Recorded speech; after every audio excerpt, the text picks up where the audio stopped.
Salut tout le monde, bienvenue au Vidéojournal. On est en direct aujourd'hui parce que je ressors à peine du lancement officiel, du lancement local d'une nouvelle ligne téléphonique de gestion de crise pour le suicide. Le 988 est maintenant disponible en ligne et ça partout à travers le Canada. Et quand je dis en ligne, je parle bien du téléphone. Le 918, ça ne vient pas remplacer les autres lignes de gestion de crise en santé mentale qui existent déjà. Il y a plusieurs numéros ici au Manitoba, des numéros 1-800 surtout. Ça ne vient pas remplacer ça, mais le but, dans le fond, c'est de donner aux organismes qui offraient déjà ces services-là un numéro plus simple, et ça partout à travers le Canada, un numéro comme le 911 par exemple pour la gestion des urgences. Mais là, maintenant, si vous avez des pensées suicidaires, si vous avez besoin de parler à quelqu'un, vous pouvez maintenant composer le 988. Ça, c'est un numéro, en appelant, il va y avoir quelqu'un qui est spécialisé en gestion de crise qui pourra vous parler en français, en anglais. C'est plusieurs organismes partout à travers le pays qui vont aider à s'occuper de ces appels-là. With all the training and all the safety, things can still go wrong. So do everything you can to prevent that, and the likelihood is much lower that something will go wrong. Ailleurs, dans l'actualité, on vient de l'entendre, ça c'est un Manitobain qui a frôlé la mort lors d'un accident en 2020 de véhicule tout-terrain. Il réclame en fait maintenant une formation obligatoire au Manitoba pour toutes les personnes souhaitant conduire un VTT.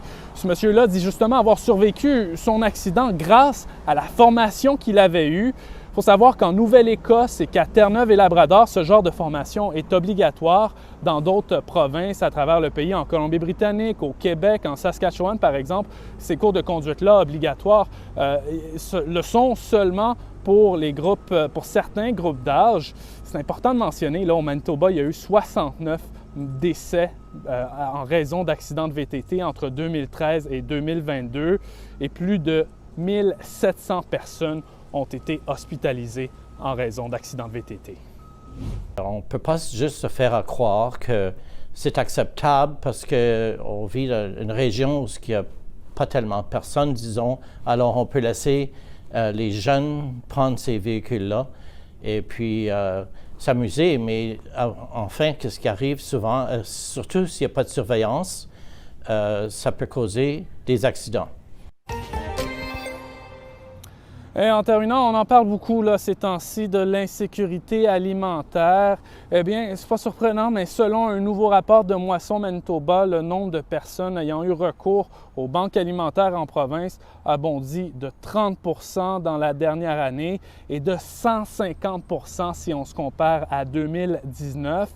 On apprend avec ce rapport-là aussi que la moitié des nouveaux utilisateurs des banques alimentaires en province sont des Ukrainiens qui ont été déplacés par la guerre.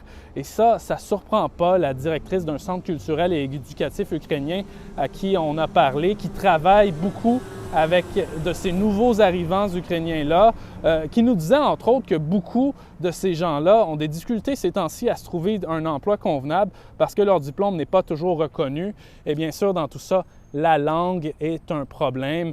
Donc voilà, plus de personnes qui ont besoin des services des banques alimentaires. C'est là-dessus qu'on se laisse aujourd'hui. Je vous souhaite une merveilleuse journée. Pour plus d'informations, il y a toujours l'application Info de Radio-Canada. On se revoit demain pour un autre vidéojournal. Allez, au revoir.